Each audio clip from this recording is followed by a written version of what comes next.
And we are live. Another Founder Wisdom Pod with David Riggs with us today. He is founder at Pneuma Venture. This podcast has been brought to you by podfire.com, my podcasting company, if you want to start, scale, or be invited to a podcast. David, really excited to get into the details of Pneuma Venture because, venture is such an interesting field. You have been also part of Hampton, which is under my radar nowadays. Quite interesting mastermind. You've been a TEDx speaker. You're young, just like I am, and founded a couple of business. So that'll be fun. We're going to talk about Pneuma. We're going to talk about how to turn $1 into 8 and 12 cents with the content first SEO strategy. Tell me a bit more about yourself and about Pneuma. Yeah, man. So my background is actually all finance. So in college, and even the first real job I had out of college was all focused on corporate finance, management consulting, financial reporting, your true suit style job. I always thought that's what I would say meant to do. It's what a lot of people always told me that I was supposed to do around me. And that's what I ended up following. And it didn't take too long for me to realize that's not what I was cut out for. Had that job, took it right out of college, lasted about 9 months. And ended up quitting and eventually starting Pneuma Media, the SEO agency. So, my background's definitely one of, I'm sure if you interview people that are in marketing or SEO, they come from a marketing or SEO background. We're very different in the way that we're structured as an agency, but also kind of our DNA. Everything's really built around the 80-20 rule because of my finance background, right? We want to get rid of as much waste as possible and get down to the actions that are actually going to generate results for us. We come across a little different, which is good, but have been really successful in the space thus far. Where do you want to take Pneuma Ventures with that mindset, which seems to be pretty exponential because you're in the organic realm of things? And to me, that rings with potential scale. What niches do you want to focus on? What clients are you potentially accepting? Where do you want to take the venture? Yeah, the venture stuff, I think, will go a few different directions, but it's all going to end up in the same spot. I think, as we have more and more AI and things like that, I think in a select few cases, people will still love to talk to an actual human. They're going to love to have a white glove experience. Like that customer success, customer experience is really going to matter. And I think if you look at that in light of agencies, a lot of agencies are horrible. They have bad customer experience, bad customer success. They don't communicate. They don't talk to clients. On top of the fact, they don't even generate results to begin with. So Pneuma Ventures, I would love to kind of become like this roll up and turn into like a super agency. Hopefully those companies or agencies will wear it as a badge of honor, but equally, I think once you do right by one client, they come back to you and ask you for recommendations. If I do a really good website for you, you come back and ask me for a paid ads guy, an SEO guy, or, you get the point. I want to build a network where we can actually just have all those agencies under one roof, push them back and forth, but still have those independent brands to help grow. So the goal is to take what we've done at Pneuma, which I think is put the customer first, and everyone can say that, but truly think we've actually done that. Still generate good results and really take that playbook and apply it to other growing agencies that we can find and, buy a part of. Right. And what niches specifically, what is hot nowadays? For ventures or just based on what I see? Both. Yeah, I think for ventures, the stuff that's hot, in my opinion, is probably different than what the market says. I think the market would probably say, AI is hot right now. Web3 was hot. But to me, what's exciting and what's interesting is a lot of the boring stuff. If I had a choice of whether or not I could buy an AI-based SEO company or, a tried and true SEO company that just does what we do right now, probably end up buying the tried and true. That's not to say the other ones wouldn't work, but it's what I know. So I find value in a lot of the boring stuff just because I think when times get tough, people will go back to what they know, and they'll definitely go back to the boring stuff as well. I like that stuff, but I do think on that topic, the reason it came to mind, AI and SEO has a really unique crossover right now. We're obviously in the SEO space, but doing a lot of work with AI as well, just understanding how AI is more or less indexing knowledge, how they answer people's queries, and how we can write content that fuels that fire a bit as well. Seeing AI and tools like ChatGPT more as a additional search engine we need to optimize for, not something that's going to replace Google altogether. So there's a lot of cool stuff there, from processes to how we optimize our content for those rankings as well. So do you feel SEO was scalable pre-ChatGPT, and post-ChatGPT and post-Jarvis? Do you think it's even more scalable? Yeah, it was definitely scalable before. Maybe not in that perfect sense of scale, of that as we added more clients, there's going to be more work to be done. That's always going to take place. But, nowadays with some of these AI tools, we can, have an output that's the same level, the same amount of work is being done, but with far less people. So I think that's exciting. But I also think, whenever we do an analysis on a site and understand that, hey, we're going to write a content strategy all about website hosting, and here are the 15 blogs we need to write to help build topical authority. I already know what needs to be done. Now it'd be kind of like, 5 years ago, it's kind of boring because I'm gonna have to sit there and write everything out. I already know what needs to be written. I just wish it could be done for me. And, you could have a writer do it, but writers are still gonna have to take time. Now it's cool to know that we can spend more time on the upfront top level strategy to really understand what needs to be written, spend more of our time there because we know that there's going to be tools in the background that can help us create that content on a whim. So, even before this, we're doing some own work on Pneuma's site.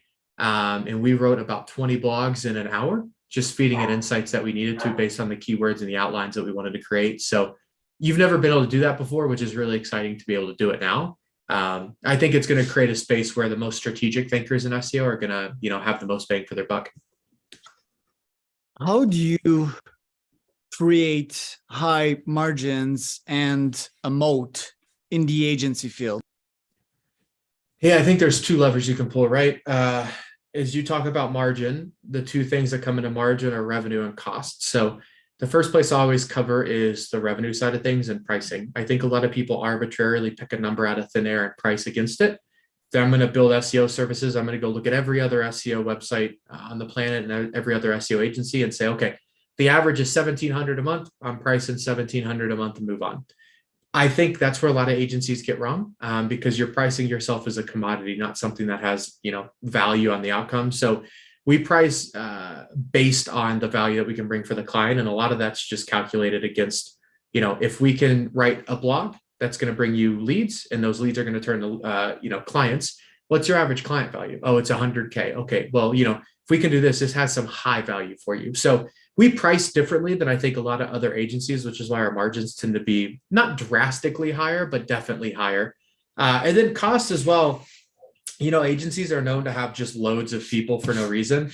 Again, coming from my finance background, we look at, if we remove this expense, what's going to happen? And I've been known to play some games at times where, I'll just delete a software, see if anybody says anything.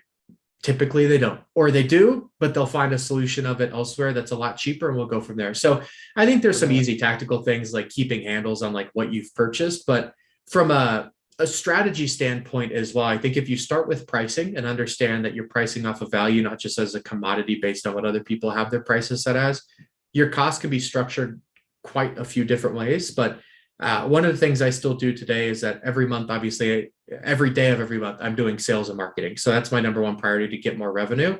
But once a month, I'll go through our P&L and I'll look at all of our vendors by expenses. Or expenses by vendors, excuse me.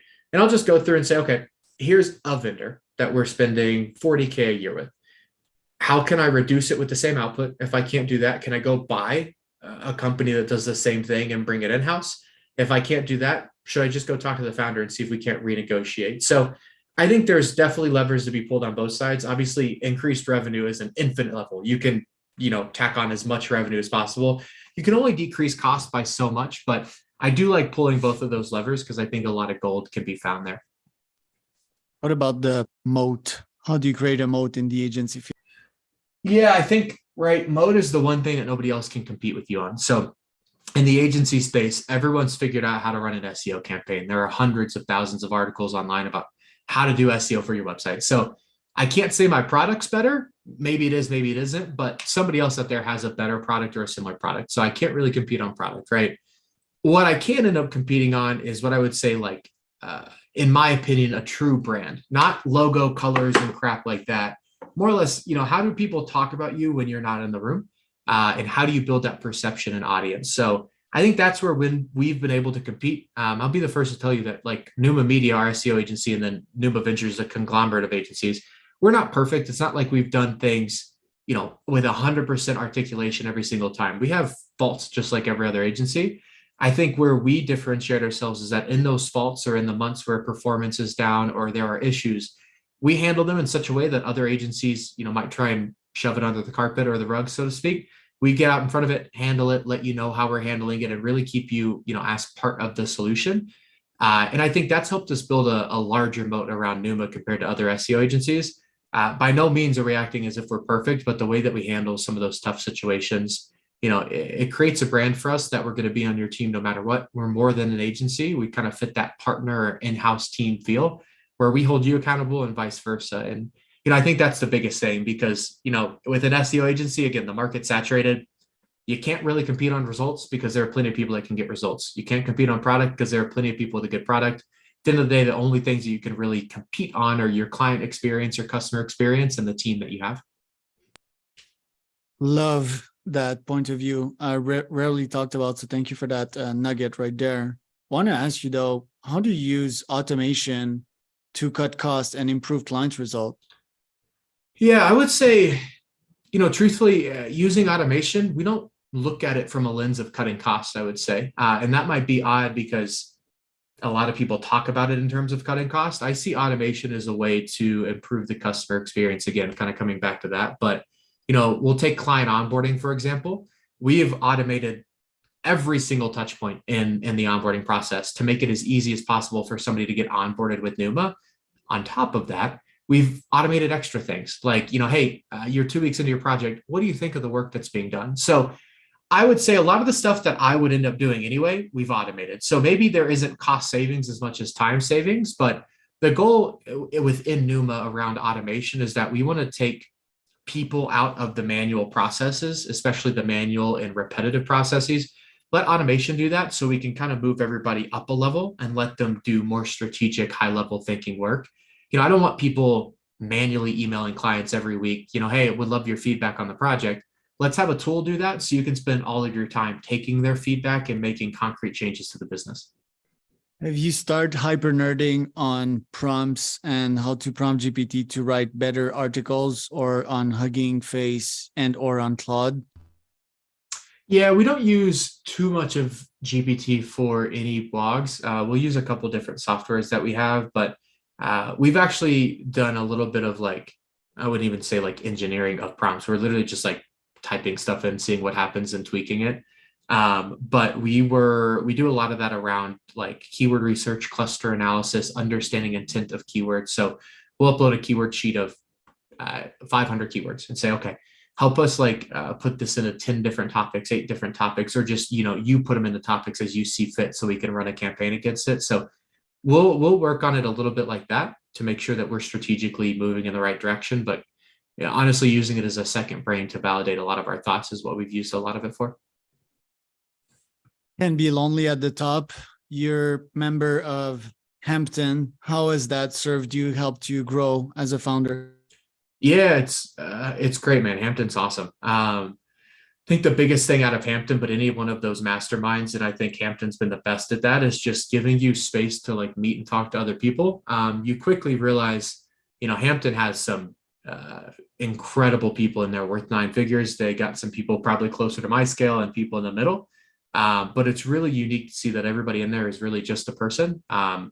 It's just people who've either been at it longer or think about it a little bit differently. So it's been cool to know that people of all business sizes, shapes, and things like that, they struggle with the same business issues, personal issues, they have the same questions, comments, concerns. So Hampton's really kind of, and I think it's something that I always intuitively knew, but unveiled some of the thought process about, these people are no different than me, which is good and very, I would say enticing for me to go get to that level of success because I can see what it looks like. But it's also been nice just to have a sounding board, man. There's plenty of stuff that, founders and only founders can relate to. It's hard to have those conversations with your team because it can't always be related to. So using Hampton for that, just to kind of voice questions, comments, concerns, and stuff like that has always been really helpful.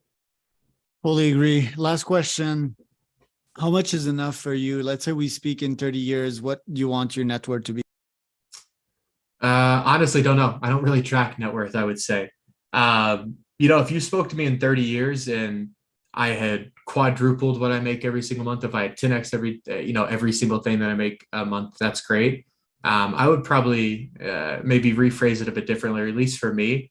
I'm still young, I'm 25, but one of the things I value most is just like health and freedom of time. So whatever I'm making, if I can still wake up and set my schedule, and if I can still go on a run, go on a hike, go get a workout, play basketball, I don't care what comes in the bank account, because those two things are ultimately the most important, because it gives you freedom to spend time with family and things like that. But to still answer, I've always had the rough goal of 9 figures. So 100 million to 999 million. That's been the goal. It's probably something I plucked out of thin air, but it's still something that sits in the back burner of my mind as something I'm working towards. At that point, how tempting will it reach to reach 1 billion?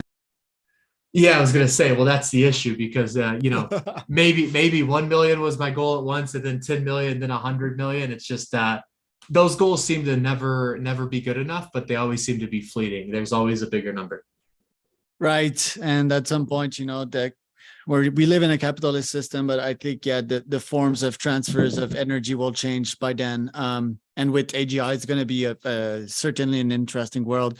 Dave, thank you so much for the value you added today. You're quite impressive, I must say. And yeah, you're a young dude, so I think you have a lot in front of you. Where can people find out more about you? Yeah, Twitter and LinkedIn are both good places. So my username on both is D William Riggs. And yeah, man, thanks for the kind comments. It was great being on here.